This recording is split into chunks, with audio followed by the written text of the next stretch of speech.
Le ministre de l'Énergie et de l'Hydraulique, Émile Wosso, assisté de son collègue en charge de l'assainissement et du développement local, Juste Désiré Mondélé, a coupé le 28 juillet à Brazzaville le ruban symbolique pour l'inauguration des magasins de stockage des pièces de rechange pour le transport d'électricité de la Société Énergie électrique du Congo. Le bureau d'études Edo Congo ECP, en sa qualité de maître d'œuvre, avait reçu mandat de mener la mission complète, de la conception jusqu'à la mission COP, coordination, ordonnement et pilotage de ces travaux, respectivement à Brazzaville et à Pointe-Noire. Pour les régions électriques, Brazzaville, Poul, Plateau, Cuvette Ouest et Sanga, le site est situé au nord de Brazzaville, dans l'arrondissement 9 Djiri, à Itatolo, et fait 2,4 hectares pour une surface totale constructive de 13 443,75 mètres carrés. Pour les régions électriques Kwilu, Pointe-Noire, Bouenza, Niari, le site est situé au nord de la ville de Pointe-Noire, dans l'arrondissement numéro 4, Luanzili, à Morokamba 2, et fait 17,9 hectares pour une surface constructive de 2462,50 mètres carrés. Ces deux centres que nous inaugurons aujourd'hui sont composés de 2 hangars de stockage, tout juste derrière moi, bâtiments avec structure métallique de 54,45 mètres de long et 20,75 mètres de large, soit 1107,37 mètres carrés de surface constructive. Le premier est essentiellement composé d'une aire de stockage de plus de 1000 mètres carrés, destinée exclusivement au stockage des transformateurs électriques. Le second est composé d'un bureau équipé de plus de 26 mètres carrés, un espace de pièces négatives, un espace sensible de plus de 60 mètres carrés,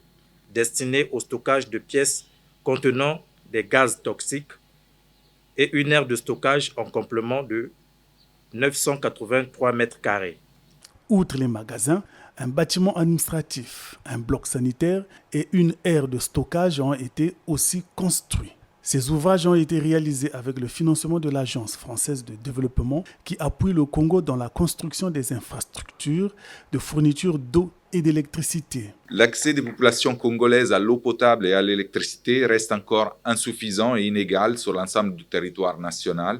Les principaux défis, tant pour la Congolaise des eaux que pour la Société Énergie électrique du Congo, portent sur l'amélioration de la desserte et de la qualité des services fournis.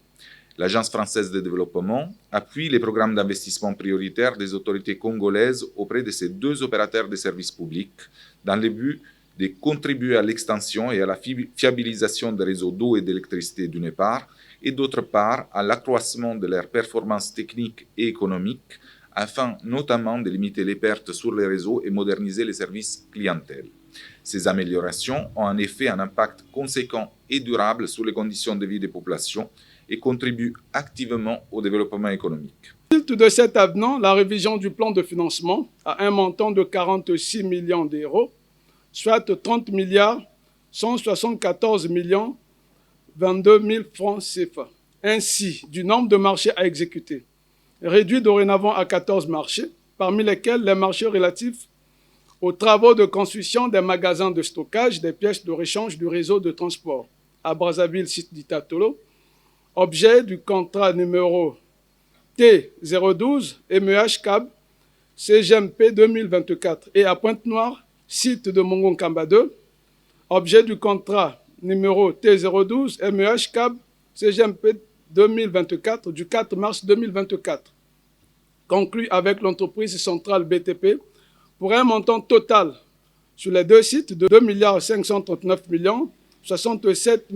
388 000 francs CFA, après un appel à candidature.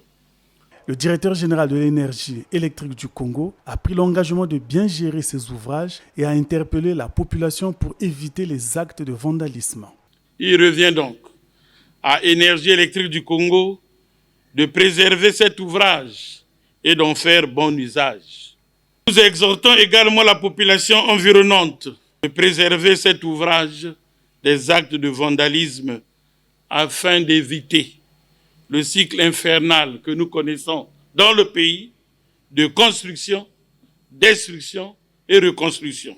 La visite guidée a permis de comprendre et mesurer la capacité de contenance des ouvrages construits par la Société centrale BTP pendant 15 mois. Après cette phase de l'inauguration, s'ouvre la période de parfait achèvement avec un délai de garantie de 12 mois.